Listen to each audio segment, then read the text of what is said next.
Flood lights అన్ని టాలీవుడ్ మీదే ఉంటే నేను ఇక్కడి నుంచి పక్కకు వెళ్ళి ఎందుకు ఆడుకోవాలి అని అంటున్నారు ప్రశాంత్ నీల్. 1 by 1 తెలుగు హీరోలతో సినిమాలు చేస్తూ ఫ్యూచర్ ని మాతృభాషలోనే ప్లాన్ చేసుకుంటున్నారు మిస్టర్ నీల్. కేజీఎఫ్ సినిమా మనది కాకపోయినా మనదే అన్నట్టు ఓన్ చేసుకున్నాం. ఆ డైరెక్టర్ ఎవరని ఆరా తీసి తెలుగువాడే, అనంతపురం మనిషి అంటూ మురిసిపోయారు అభిమానులు. హీరోలైతే నీలిచ్చే ఎలివేషన్స్ కి ఫిదా అయిపోయారంతే.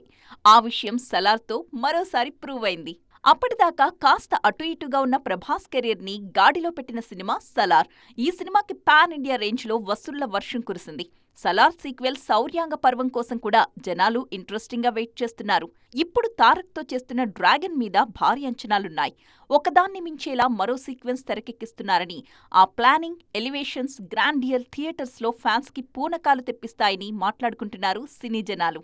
నెక్స్ట్ సలార్ సీక్వెల్ సెట్స్ మీదకి వెళ్లడానికి సిద్ధంగా ఉన్నా హృతిక్ తో నీల్ ఓ సినిమా చేస్తున్నారన్న ప్రచారం జరుగుతోంది. హృతిక్ తో కాదు, అల్లు అర్జున్ తో సినిమా ఉంటుందన్న వార్తలు కూడా వినిపిస్తున్నాయి. ఏదేమైనా నీల్ లైనప్ మాత్రం ఇంట్రెస్టింగ్ గా ఉంది.